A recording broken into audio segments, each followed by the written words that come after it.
Magandang umaga mga kapatid, muli po tayong nagsasama-sama para sa ating pang-araw-araw na panalangin at pagninilay. Welcome po sa Liwanag at Pag-asa TV, ang inyong kasama sa paglalakbay sa pananampalataya. Naranasan mo na bang mapagod? Yung tipong pagod na pagod ka na sa mga problema, sa mga hamon ng buhay, at parang gusto mo na lang sumuko? Ramdam kita kapatid, lahat tayo ay dumadaan dyan. Minsan sa sobrang bigat ng ating pasan, parang nauubusan na tayo ng lakas para magpatuloy pa. Ngunit ngayong umaga, may isang napakagandang pangako ang Diyos para sa ating lahat, isang paalala na hindi niya tayo pinababayaan. Halina't buksan natin ang ating mga puso sa sinasabi ng salita ng Diyos sa aklat ni Isaias, Kabanata 40, talata 31. Sabi po rito, "Ngunit muling lumalakas at sumisigla ang nagtitiwala kay Yahweh. Lilipad sila na tulad ng agila, tatakbo sila ngunit hindi mapapagod, sila'y lalakad ngunit hindi manghihina." Wow! Napakagandang pangako. Pansinin natin ang salitang nagtitiwala. Hindi sinabing ang mga malalakas, ang mga matatalino o ang mga mayayaman ang magkakaroon ng bagong lakas, kundi ang mga nagtitiwala. Ang pagtitiwala ay isang aktibong desisyon na isuko ang ating mga pagod, ang ating mga alalahanin sa kamay ng Diyos. Ito ay ang pagkilala na mayroon tayong limitasyon, pero ang Diyos natin ay walang hanggan ang kapangyarihan. Ikinukumpara tayo sa isang agila. Ang agila, kapag may malakas na bagyo, hindi ito nagtatago.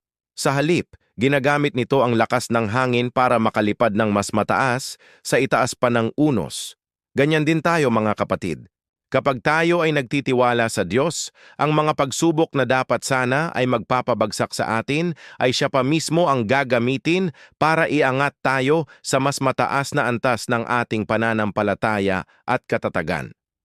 Tatakbo sila, ngunit hindi mapapagod. Sila'y lalakad, ngunit hindi manghihina. Hindi ito nangangahulugan na hindi na tayo makakaramdam ng pagod sa pisikal na aspeto. Ang tinutukoy dito ay ang lakas ng ating espiritu, ang tibay ng ating kalooban. Ang Diyos mismo ang nagbibigay sa atin ng supernatural na enerhiya para harapin ang bawat araw, para gawin ang mga tungkulin natin, at para magpatuloy sa paglilingkod sa Kanya kahit na mahirap. Kaya ngayong umaga, kung ikaw ay pagod at nanghihina, huwag kang mag-atubiling lumapit sa Panginoon. Ibulong mo sa Kanya ang lahat ng iyong pinagdadaanan. Kilalanin mo siya bilang iyong pinagmumulan ng lakas. Tandaan mo, hindi ka nag-iisa sa laban na ito. Hawak ka ng Diyos. Tayo po ay sandaling yumuko at manalangin. Dakilang Ama sa langit, maraming salamat po sa panibagong umaga at sa biyaya ng buhay. Salamat po sa iyong salita na nagpapaalala sa amin na sa iyo lamang nagmumula ang tunay at walang hanggang lakas. Panginoon, inaamin po namin na kami ay napapagod. Pagod na po kami sa mga problema, sa mga sakit, sa mga alalahanin na bumabagabag sa aming isipan at puso. Parang nauubusan na po kami ng pag-asa. Ngunit ngayong umaga, kami po ay lumalapit sa iyo, sumusuko sa iyong harapan.